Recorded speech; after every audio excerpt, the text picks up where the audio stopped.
You could also see the U.S. District Courthouse from my place. "How long have you been married?" she asked, glancing at the ring I still wore on my left hand. I was married. I'm not anymore.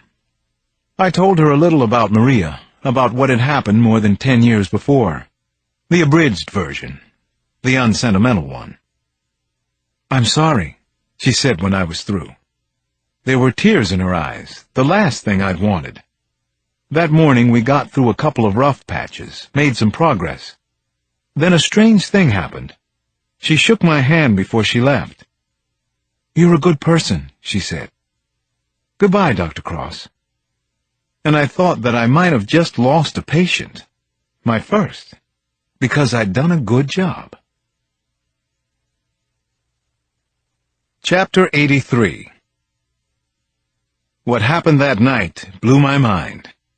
Actually, everything had been really good about the night until it went bad. I had treated Nana and the kids to a special dinner at Kincaid's near the White House on Pennsylvania Avenue, our favorite restaurant in Washington. The great jazz man Hilton Fenton came over to our table and told us a funny story about the actor Morgan Freeman. I finally got up and climbed the steep wooden stairs to my office in the attic, cursing the steps under my breath, one by one. I put on some Sam Cooke, starting with the popular favorite, You Send Me. Then I pored over old D.C. police files from the time of Maria's murder. Hundreds of pages. I was looking for unsolved rape cases from back then, particularly ones that had occurred in Southeast or nearby. I worked intently and listened to the music, and was surprised when I looked at my watch and saw that it was 3:10. Some interesting things had surfaced in the files from the serial case I'd remembered was going on around the same time Maria died. In fact, the rapes had started a few weeks before Maria was shot and ended just after the murder. They never started up again. Which meant what? That the rapist might have been a visitor to Washington? Even more interesting to me, there were no IDs of the rapist from any of the victimized women. They had received medical attention but refused to talk to the police about what had happened to them. It didn't substantiate anything, but it kept me flipping through more pages. I went over several more transcripts and still found no IDs from the victims. Could it be a coincidence? I doubted it. I kept reading. Then I was stopped cold by a page in Detective Hightower's notes. A name and more information jumped out at me. Maria Cross, social worker at Potomac Gardens. A detective, Alvin Hightower, whom I had vaguely known back then, I was pretty sure he was dead now, had written a workup on the rape of a college girl from George Washington University. The attack took place inside a bar on M Street. As I continued to read, I was having a hard time breathing. I was remembering a conversation that I'd had with Maria a couple of days before she died. It was about a case she was working on, about a girl who'd been raped. According to the detective's report, the co-ed had given some kind of description of the rapist to a social worker, Maria Cross. He was a white male, a little over 6 foot, possibly from New York. When he had finished with the girl, he had taken a little bow. My fingers shaking, I turned the page and checked the date of the initial report, and there it was. The day before Maria was murdered. And the rapist? The butcher. The mob killer we'd been tracking. I remembered his rooftop bow, his unexplainable visit to my house. The butcher. I would bet my life on it.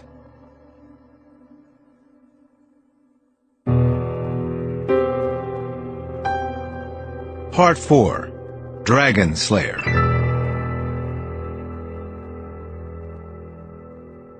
Chapter 84. Nana picked up the phone in the kitchen, where the family had gathered to fix supper that night. We all had a task for the meal, from peeling potatoes to making a Caesar salad and setting the table with a good silver. I tensed whenever the phone rang, though. Now what? Had Samson found something on the butcher? Nana spoke into the receiver. "Hello, sweetheart, how are you? How are you feeling? Oh, that's good, that's so good to hear. Let me get him.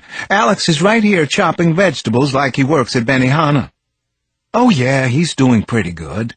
He'll be lots better when he hears your voice." I knew it had to be Kayla, so I took the call out in the living room. Even as I did, I wondered when we had evolved into a family with telephones in just about every room, not to mention the cell phones that Damon and Janny carried to school these days. "So, how are you, sweetheart?" I picked up and tried to imitate Nana's dulcet tones. "I've got it. You can hang up in the kitchen," I added for the peanut gallery listening in, cackling and giggling out there. "Hi, Kayla! Bye, Kayla!" chorused the kids. "Bye, Kayla," added Nana. "We love you. Get better real soon." She and I heard a click, and then Kayla said, "I'm doing just fine. The patient is doing beautifully. Almost healed and ready to kick some butt again." I smiled and felt the warmth flow through me just hearing her voice, even long distance like this. Well, it's good to listen to your butt-kicking voice again. Yours too, Alex. And the kids and Nana. I'm sorry I didn't call last week. My father has been under the weather, but he's coming around now too. And you know me. I've been doing some pro bono work in the neighborhood. I just hate to get paid, you know. There was a brief pause, but then I filled the space with inane questions about Kayla's folks and life in North Carolina, where both of us had been born. By this time I had calmed down some about the unexpected call from Kayla, and I was more myself. "So, how are you?" I asked her. "You really okay? Almost recovered?" "I am. I'm clearer on certain things than I've been in a while. Had some time to process and reflect for a change. Alex, I've been thinking that I might not be coming back to Washington. I wanted to talk to you about it before I told anyone else." My stomach dropped like a runaway elevator in a skyscraper. I had suspected something like this might be coming, but I still buckled from the blow. Kayla continued to talk. "There's so much to do down here. Lots of sick people, of course, and I'd forgotten how nice, how sane this place is. I'm sorry, I'm not saying it very well." I snuck in a light thought. "You're not real verbal. That's a problem with you scientists." Kayla sighed deeply. "Alex, do you think I'm wrong about this? You know what I'm saying?" "Of course you do." I wanted to tell Kayla she was dead wrong, that she should rush back here to D.C., but I couldn't bring myself to say it. Why was that? All right, here's the only answer I can give, Kayla. You know what's right for yourself. I would never try to influence you at all. I know that I couldn't if I wanted to. I'm not sure that came out exactly right. "Oh, I think it did. You're just being honest," she said. "I do have to figure out what's best for me. It's my nature, isn't it? It's both our natures." We went on talking for a while, but when we finally hung up, I had this terrible feeling about what had just happened. I lost her, didn't I? What is wrong with me? Why didn't I tell Kayla I needed her? Why didn't I tell her to come back to Washington as soon as she could? Why didn't I tell her I loved her? After dinner, I went upstairs to the attic, my retreat, my escape hatch, and I tried to lose myself in the remainder of old files from the time of Maria's death. I didn't think too much about Kayla. I just kept thinking about Maria, missing her more than I had in years, wondering what our life could have been if she hadn't died. Around 1 in the morning, I finally tiptoed downstairs. I slipped into Allie's room again. Quiet as a church mouse, I lay down beside my sweet, dreaming boy. I held little Alex's hand with my pinky, and I silently mouthed the words, "Help me, Pop." Chapter 85. Things were happening fast now, for better or worse. Michael Sullivan hadn't been this wired and full of tension in years. And actually, he kind of liked the revved-up feeling just fine. He was back, wasn't he? Hell yes. He was in his prime, too. He'd never been angrier or more focused. The only real problem was that he was finding he needed more action. Any kind would do. He couldn't sit still in that motel anymore, couldn't watch old episodes of Law and Order or play any more soccer or baseball with the boys. He needed to hunt, needed to keep moving, needed his adrenaline fixes in closer proximity. Mistake. So he found himself back in D.C., where he shouldn't be, not even with his new short haircut, and wearing a Georgetown Hoyas silver and blue hoodie that made him look like some kind of lame yuppie wannabe who deserved to be punched in the face and kicked in the head while he was down. But damn it all, he did like the women here, the tight-assed professional types best of all. He'd just finished reading John Updike's Villages and wondered if old man Updike was half as horny as some of the characters he wrote about.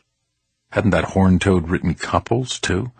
Plus, Updike was like 70-something, and still scribbling about sex like he was a teenager on the farm in Pennsylvania, screwing anything with 2, 3, or 4 legs.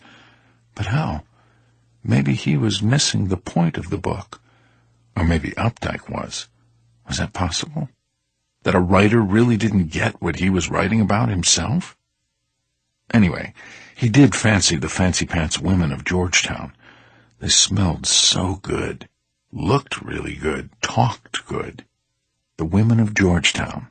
Now that would be a good book for somebody to write. Maybe even Johnny U.